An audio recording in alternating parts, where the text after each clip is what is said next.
Hi everyone, it's Mrs. Conlon. How are you all? I hope you've been watching all of my integer videos on how to do adding and subtracting with integers and evaluations with integers.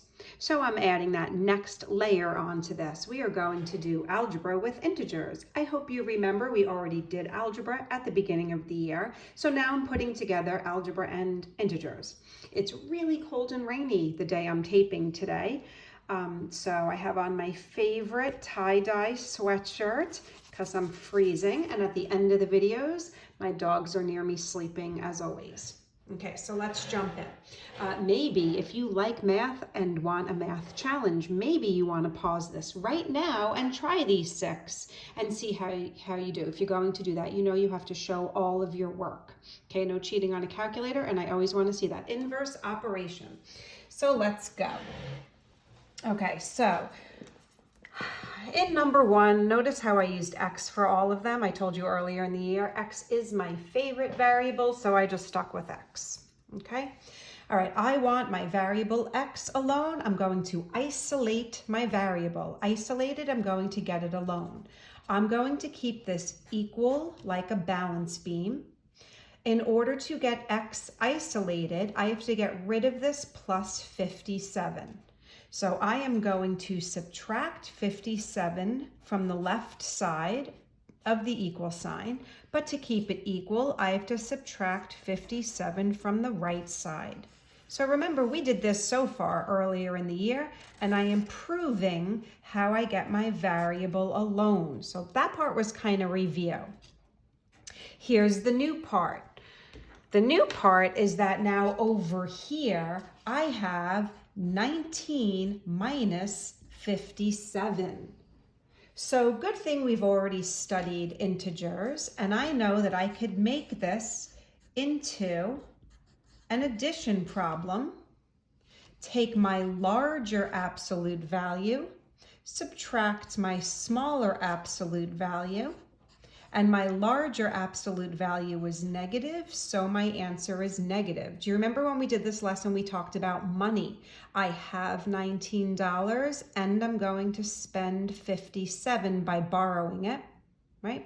So if I use my $19, I will owe someone 38. So this is going back to my original integers lesson. And now x is negative 38. I hope you remember when we did algebra the first time, we talked about running a check and substituting in for x, and you can check your own work. You don't need me to tell you if you're right or wrong. So now, maybe you didn't pause this right away. Maybe you want to pause it now. And if you pause it now, you could try 3 through 6, see how you do, but I'm going to keep teaching. Always want to isolate my variable. I'm going to do the inverse. The inverse or opposite of plus 38 is minus 38. I have to keep this equal and subtract 38 from both sides. Plus 38 minus 38 cancels, and I've isolated my variable. I got x alone. But now this is where it gets a little confusing. I have negative 17 minus 38. Okay, so we already did this when we studied integers. I have negative 17 plus a negative 38. If we're talking about money, I have debt and I have debt. If I add these two together, I get a negative 55. I am in debt $55 if we're talking about money. So now if I substitute in negative 55 plus 38, I have to make sure I get negative 17. You can check your own work. Okay, so now that we've done 2, I'll move a little faster. I want to isolate my variable. Opposite, the inverse of negative 14 is adding 14. Got to keep it equal. And add 14 to both sides. Minus 14 plus 14 cancels. I isolated my variable. So now I owe $54. I earn 14, but I have to pay that back. So I could actually just do my subtraction right here, my larger absolute value minus my smaller absolute value, and I still owe $40. Okay, so if I combine in debt $40 and I spend another $14, it will equal that I owe a total of $54. Okay, isolate my variable. I'm going to subtract 92 from both sides. I isolated my variable. So now I have where I owe $81 and then I owe $92. I owe 81 and I owe 92, right? That's reviewing from our other lesson. So in this one, I am combining my debt. I'm actually adding them together and I get negative 173. Now I can already hear some of you thinking. Some of you are saying you don't have to do this work on the side, like that you just know what to do. I will tell you, most of the kids who say that don't know what to do, and then they get it wrong and they're not sure how. I need to show it the same way that we've been showing it when we originally learned how to add and subtract integers. So just be careful you're not working too quickly. The numbers won't get bigger than this, but you still need to know which operation to do.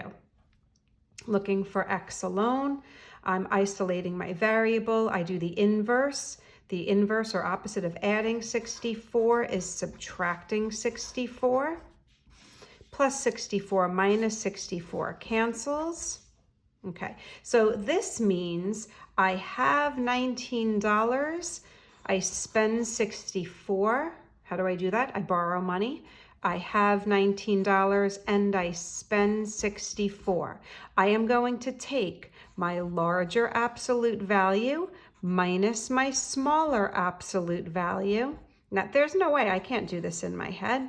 And I'm still going to owe $45. You can be the teacher. You plug this back in, substitute that in for x. And if I combine negative 45 and 64, make sure you get that as your answer. Okay, number 16 is definitely different, and I really like it. I am going to rewrite number 6 to look like this. Ready?